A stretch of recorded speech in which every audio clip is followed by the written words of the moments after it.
ሰላም ሰላም የኢትዮሎ ዩቲዩብ ቻናል ተከታታዮች፣ ዛሬ በዚህ ክፍል እንግዲህ የውርስ ህግን የኢትዮጵያን የውርስ ህግ የምናይ ይሆናል ወይም ማየት የምንጀምር ይሆናል ማለት ነው። እንግዲህ ከዚህ በፊት በነበሩ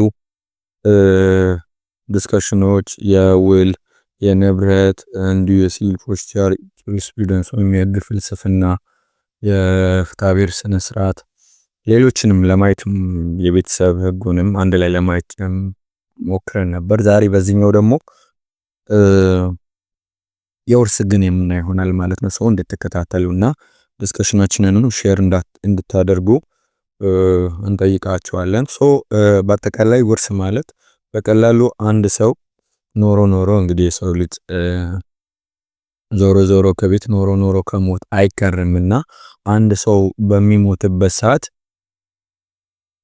እንዴት ለሱ ያለው ንብረት መብትና ግዴታዎች እንዴት ወደ ሌላ ሰው ወደ ቤተሰብ ወደ ልጅ እናት አባት ሌሎች ቤተዘመዶች እንዴት ይተላለፋል የሚለውን የሚያትት ወይም ገቨርን የሚያደርግ የሚያስተዳድር የህግ ክፍል ነው ማለት ነው። ይህ እንግዲህ በፍትሐብሔር ህጋችን ከ827 ይመስለኛል ጀምሮ ያለውን ያካትታል።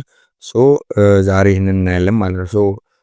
ከፓትሪሞኒን ዲስከስ በማድረግ ይጀምራል መጽሐፋችን። that means teaching material ፓትሪሞኒን that means አንድ ሰው ከሞተ በኋላ ያለው የሱ የንብረት ይዘት እንደ ፓትሪሞኒ ስለሚታይ ማለት ነው። ከዚህ በፊት ስለ ፓትሪሞኒ አይተን ነበር።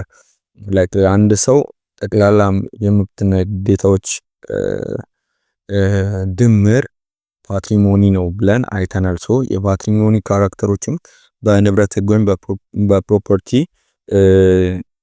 አይተናል። የመጀመሪያው ኪ ካራክተር አንደኛው only person have patrimony that means either natural or legal person ሰው በህግ ሰውነት የተሰጣቸው ወይም በተፈጥሮ ሰው የሆኑ ብቻ ፓትሪሞኒ ያላቸው። ከእንደገና every person has a patrimony even without owning property አንድ ንብረት ባይኖር እንኳን ሁሉም ሰው ፓትሪሞኒ እንዳለው ፕሪዚም ይደረጋል። ላይክ እንደዚህ የሚታይ ንብረት ባይኖረውም አንድ ሰው ፓትሪሞኒ አለው ተብሎ ይገመታል። ሌላኛው ፓትሪሞኒ is a single unit that means አጠቃላይ የመብትና ግዴታዎች ድምር ነው እንጂ ላይክ የተለያዩ ፕሮፐርቲዎችን እንትን አይባልም።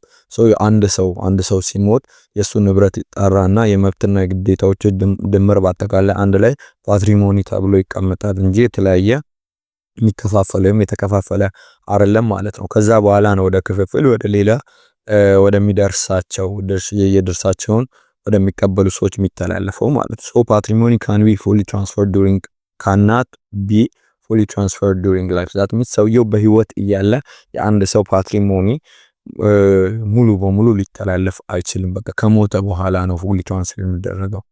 የሆኑ some portion of property ትራንስፈር ሊደረግ ይችላል፣ ለሌላ ሰው ሊሰጥ ይችላል፣ ሊሸጥ ይችላል፣ አሊኔት ሊደረግ ይችላል፣ እንደ ማስያዣ ሊጠቀሙ ይችላል የተለያዩ ነገሮች። ነገር ግን ፉሊ ትራንስፈር የሚደረገው ሰውየው ከሞተ በኋላ በዚህኛው አሁን እኛ በምናየው የውርስ ህግ መሰረት ይተላለፋል ማለት ነው። ይሄንን ካልን ኦፕኒንግ ኦፍ ሰክሴሽን የሚባለው ውርስ ኦፕን የሚደረገው የሚከፈተው ክፍት የሚሆነው አንድ ውርስ ክፍት ሆነ የሚባለው መች ነው?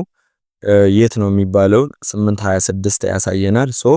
በሰውየው ፕሪንሲፓል ሬዚደንስ at the time of that person deceased that means ሰውየው በሞተበት ሰዓት በሰውየው ፕሪንሲፓል ሬዚደንስ ወይም በዋና መኖሪያ ቤቱ ይኖራል ማለት ነው። እንግዲህ ፕሪንሲፓል ሬዚደንስ የሚለውን በ174 መሰረት ከዚህ በፊት በሎው ፐርሰን ባያችሁት መሰረት የሰውየው ኖርማሊ ሪዛይድ የሚያደርገው የት ነው? ለምሳሌ አንድ ሰውዬ አዲስ አበባ እየተመላለሰ እየሰራው ዋና ንብረትና ቤተሰብ ልጆቹ ያሉት አዲስ አበባ ጅማ ቢሆን የሰውየው ፕሪንሲፓል ሬዚደንስ የሚባለው ጅማ ይሆናል ማለት ነው። ምክንያቱም ንብረት ምናምን አብዛኛው ኑሮውን ያደረገው እዛ ነው። ስለዚህ ከውርሱ ጋር የተገናኙ ሌጋል ጉዳዮች የሚታዩት በዛ ጁሪስዲክሽን ይሆናል ማለት ነው። የት ውርሱ ኦፕን አረገ የሚባለው ዲሲሲ የሚሆነው ለዚህ ከሱ ጋር ተያያዥ ለሆኑ ጉዳዮች ለማጣራት ነገሮችን ለመወሰን ሌጋል ኢሹዎችን ለማየት ስለሚጠቅም ማለት ታይሚንጉን ስናይ ሰውየው at the moment of the death that means ሰውየው በሞተበት በዛች ቅጽበት ነው ኦፕን የሚሆነው ማለት ነው። ሶ መለየት ያለብን ኢምፖርታንት ዲስቲንክሽን ምንድነው? ኦፕኒንግ ኦፍ ሰክሰሽን እና ኦፕኒንግ ኦፍ ዊል የተለያዩ ነገሮች ናቸው። ዊል የሚባለው ሰውየው ኑዛዜ ጽፎ ላይክ ይሄን ንብረቴን እንደዚህ አርጉልኝ፣ እንደዚህ ያከፋፍሉልኝ፣ ለገሌ ይሄን አቀብሉልኝ፣ እንደዚህ አርጎ ብሎ ያስቀመጠው ኑዛዜ ካለ እሱ የሚከፈትበት ሰዓት እና ኦፕኒንግ ኦፍ ሰክሰሽን ወይም የውርስ የሚከፈትበት ሰዓት የተለያየ ነው ማለት ነው። ሶ ሰክሰሽን ኢሚዲየትሊ at the time of the days ነው ኦፕን የሚያደርገው። ያኛው ግን ቆይቶ ምናምን after the person is days ያው እሱም after days ቢሆንም ግን immediate effect like days automatically opening of succession ያስከትላል። ግን opening of will እና ይሄኛው ተመሳሳይ አይደለም። ብቻ ስለ will በኋላ እናያለን። ሶ legal consequences ስናይ like succession open አደረገ ማለት አንደኛ right and duties of person in at this ያው እንዳየነው the one person is subject of right and duties from birth to death ብለን ነበር አይደል? አርቲክል 1 of the civil code። ሶ እንደዛ ስለሚል የሰውየው መብቶችና ግዴታዎች እዛ ላይ ያበቃሉ። however certain rights and obligations related to the property not personal status transfer to heirs or legatees so personal የሆኑ ራይቶች ሳይሆኑ ከንብረት ጋር የተገናኙ አንዳንድ ራይቶች ፔኩናሪ ኤፌክት ያላቸው ነገሮች በአጠቃላይ ለሄሮች እና ለሌጋቲዎች ይተላለፋሉ። ለሰውየው ወራሾች ማለት ነው። ሄር እና ሌጋቲ እንደሆነ ልዩነቱን በኋላ እናያለን። ሶ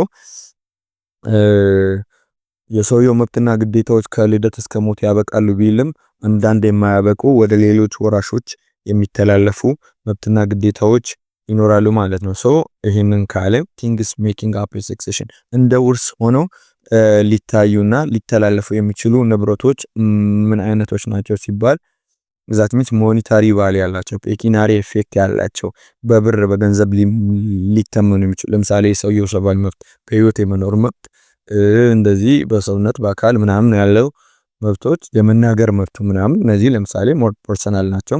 ሞኔታሪ ቫልዩ ያላቸው ሰውየው ሲሞት ከሱ ጋር ይሞታሉ ማለት ነው። የሚተላለፉ ግን በገንዘብ የሚተላለፉ ሊተመኑ የሚችሉ አይነቶች ናቸው። ሶ የነዚህ ኢንሄሪተብል ራይትስ ሶርሶችን ስናይ ኮንትራክት ሊሆን ይችላል፣ ኢንሹራንስ ሊሆን ይችላል፣ የፍርድ ቤት ውሳኔ ሊሆን ይችላል፣ ጌም ፕሮፐርቲ ራይት ሊሆን ይችላል። ሶ እነዚህ ከነዚህ የሚመነጩ አይነት መብቶች እነዚህ በአጠቃላይ ኢንሄሪተብል ራይትስ ናቸው ማለት ነው።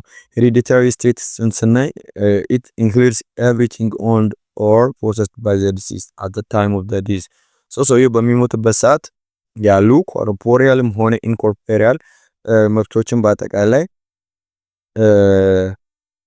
ይዛል። ቻሌንጂንግ ኬዞችን ስናይ ላይፍ ኢንሹራንስ እንዴት ነው የሚደረገው? ለምሳሌ አንዳንድ ላይክ ለመወሰን የሚያስቸግሩ እንትኖችን መጽሐፉ እዛ ጋር ዲስከስ አድርጓል።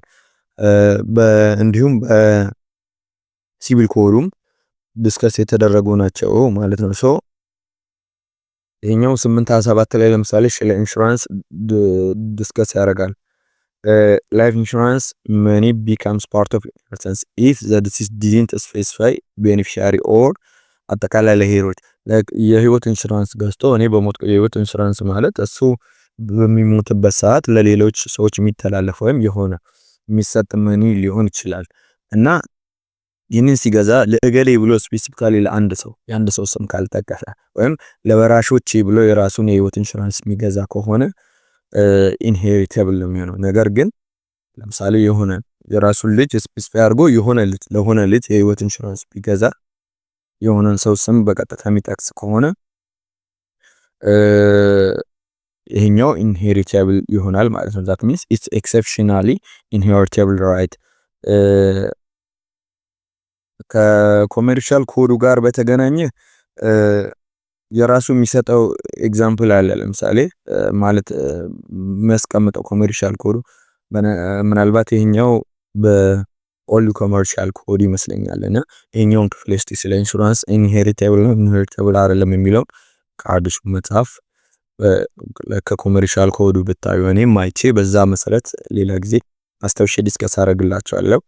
ግን እዚህ ጋር ራሱ ፖይንት አለ። ሶ በአጠቃላይ when does life insurance form part of inheritance ሲባል yes if it no beneficiary is mentioned or the term to the benefit of heirs is inserted under that insurance ሶ በዛ ዶክመንት ላይ ምንም ቤኔፊሻሪ በአጠቃላይ ህይወት ኢንሹራንስ ብሎ ዝም ብሎ የሚገዛ ከሆነ እሱ ሲሞት አጠቃላይ ለወራሾች ይሆናል።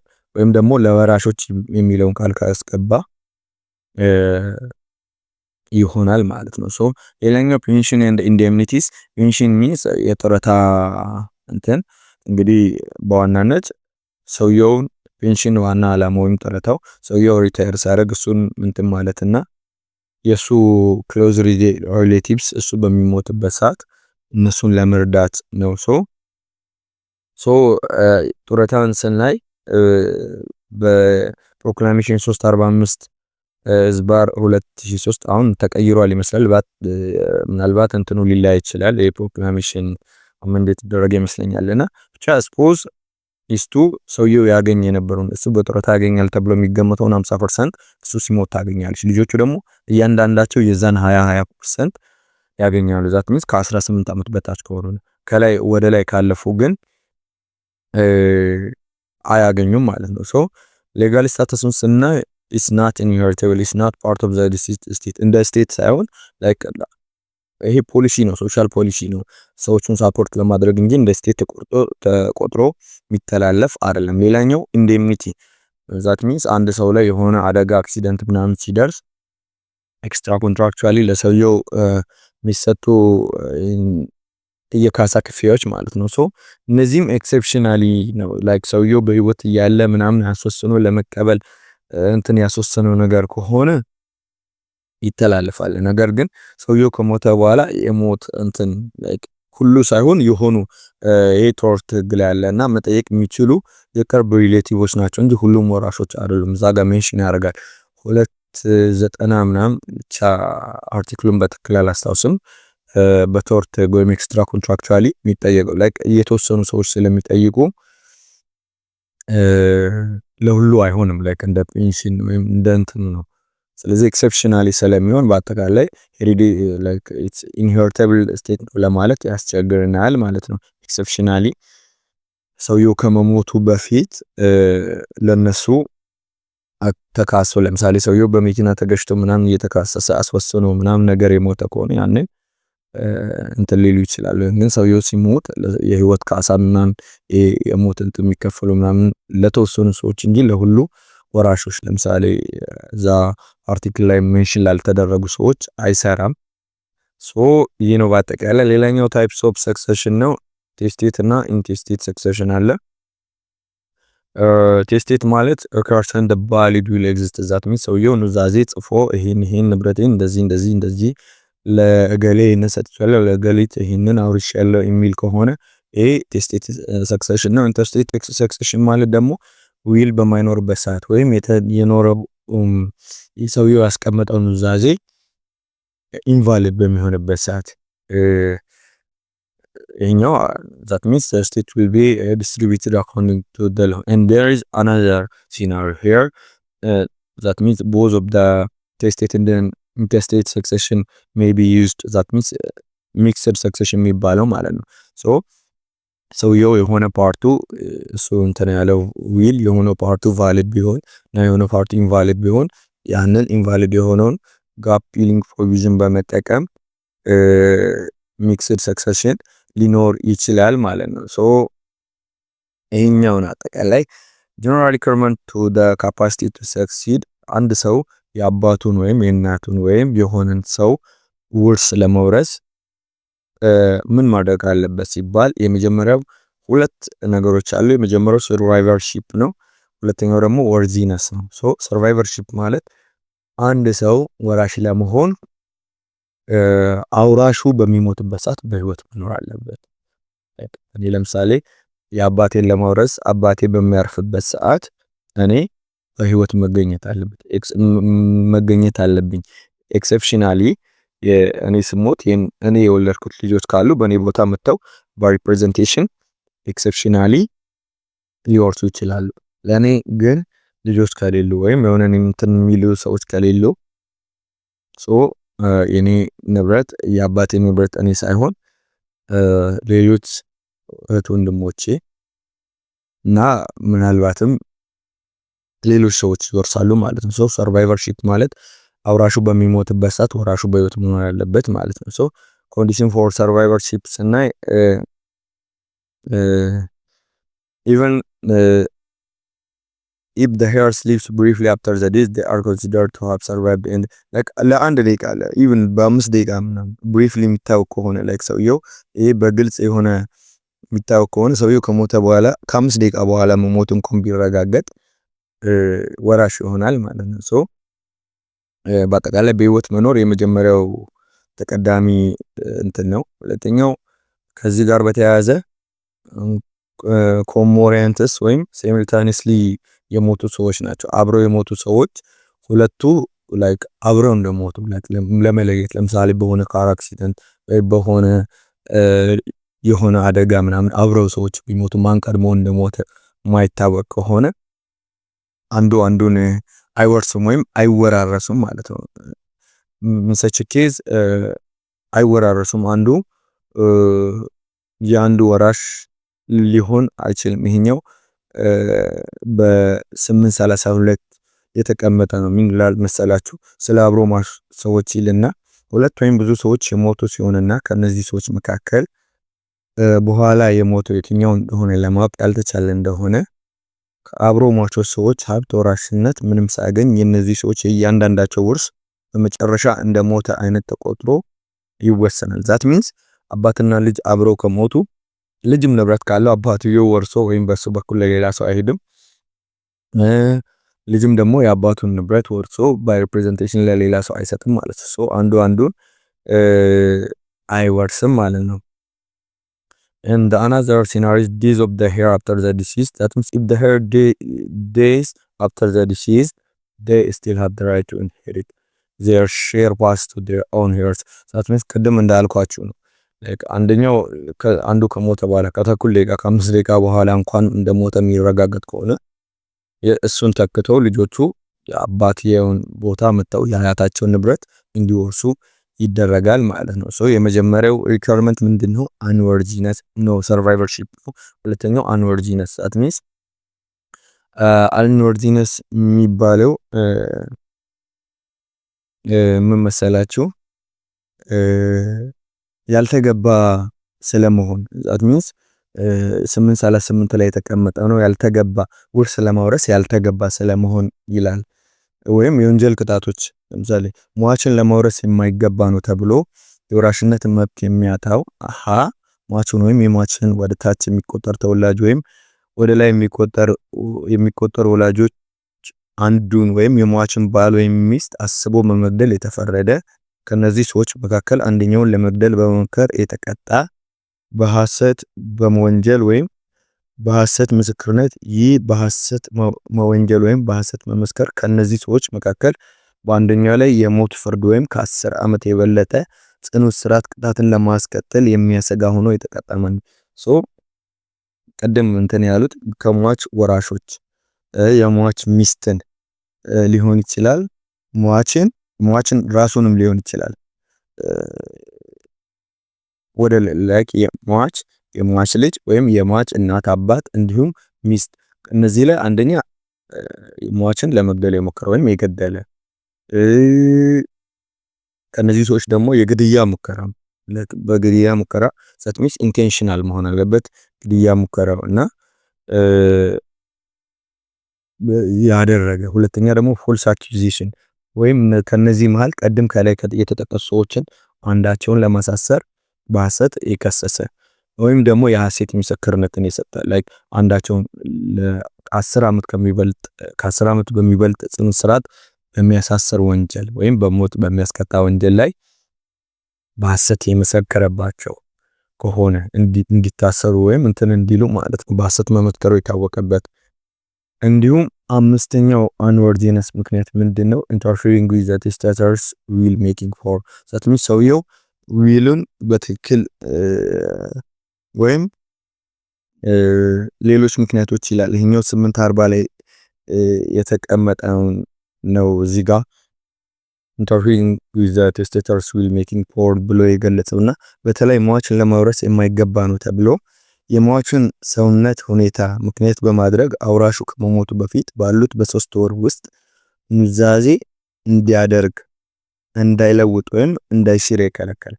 ላይክ በግዴታ ኑዛዜ እንዲያደርግ ያረገ እንዳይለውጥ ያረገ ወይም እንዳይሽር የከለከለ ሰውየው መሻር እየፈለገ ምናምን ሰውየው ከመሞቱ በፊት በ3 ወሮች ባሉት ቀድሞ ባሉት 3 ወራት እንደዚህ አይነት ተግባር ይፈጽማል።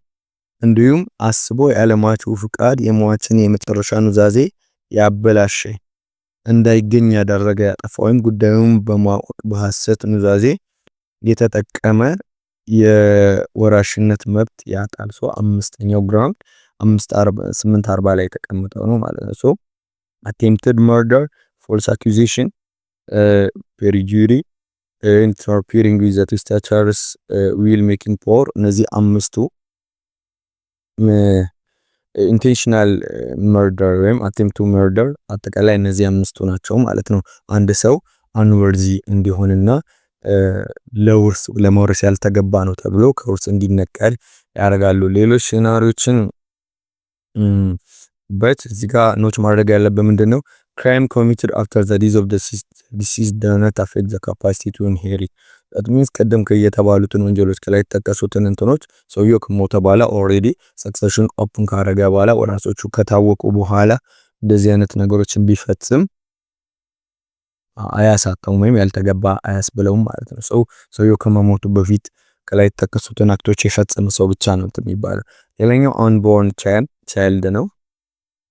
child in the womb ይሄኛው ምንድነው? ሌሎች ሲናሪዎችን በአጠቃላይ ስናይ የተገናኙ ነገሮች ከወራሽነት ጋር የተገናኙ የመጀመሪያው ከቪያቢሊቲ ጋር በተያያዘ በሎው ፐርሰን ዲስከሽናችን አይተን ነበር። አንድ ሰው በሆድ ውስጥ ያለ አባትየው ወይም የሷ ወራሽ ቢሞት ምንድነው ሰውየው ህፃኑ ተወልዶ 48 ሰዓት በህይወት መቆየት የሚችል ከሆነ ወይም ቪያብል የሚሆን ከሆነ የህፃን ወራሽ ይሆናል ማለት ነው። በአጠቃላይ እንደ ሌሎቹ እኩል ተቆጥሮ እንዲወርስ ይደረጋል ከልጆቹ ጋር። ሶ የኛውን የዛን ኢፌክት በኋላ እናያለን። again children born in marriage, outside marriage and adopted children ምንም ዲስክሪሚኔሽን የለውም። በጋብቻ የሚወለድ ከሌላ ከጋብቻ ውጭ የሚወለድ አዶፕት ይደረግ ኢኳል መብት አላቸው፣ እኩል ነው የሚወርሱት። ነገር ግን ኤክሰፕሽን በ182 በሪቫይዝ ፋሚሊ ኮድ የተቀመጠው ምንድነው? አዶፕት ሲያረጉ ለምሳሌ አንድ ልጄ ነው ብሎ አንድን ልጅ አምጥቶ በጉድፈቻ በሚያሳድግበት ሰዓት ቤተሰቦቹ ይሄንን ጉድፈቻ የተቃወሙ ከሆነ ላይክ ይሄ ልጅ በኋላ አባቱን ተክቶ የነዚህ ሰዎች እንዳይወርስ ሊዳረግ ይችላል። ኤክሰፕሽናሊ ነው። ከዛ ውጪ ግን ኢኳል ኢፌክት አለው። either born in marriage, outside marriage or adopted children, they have equal right in the law of succession. Again sex, age and nationality of the heir ምንም በጾታ ምንም ልዩነት የለም። ይሄ አርቲክል 35 ላይ የተቀመጠው ነው። እድሜ ምንም የአንድ አመት ልጅም ቅድም ያልተወለደ ልጅ እንኳን እኩል የመውረስ መብት አለው። ሌላኛው ናሽናሊቲ ምንም ልዩነት አያመጣም። ነገር ግን ኤክሰፕሽናሊ ኢሙቬብል ፕሮፐርቲ የሌላ ሀገር ወይም ፎሬነርስ መውረስ አይችሉም። ሶ ይሄኛውን ብቻ ኤክሰፕሽናሊ መያዝ ነው ማለት ነው። ሶ ኢንተርስቴት ሰክሴሽን ኢን ዘ ኔክስት ሴሽን እንቀጥላለን። ዲስከሽናችን ይቀጥላል። ሼር ይደረግ። በተለይ ለኤግዚት ኤግዛም ፕሪፓሬሽን ስለሚጠቅም ለተማሪዎች ሼር ብታደርጉ የተመረጠ ነው። እናመሰግናለን።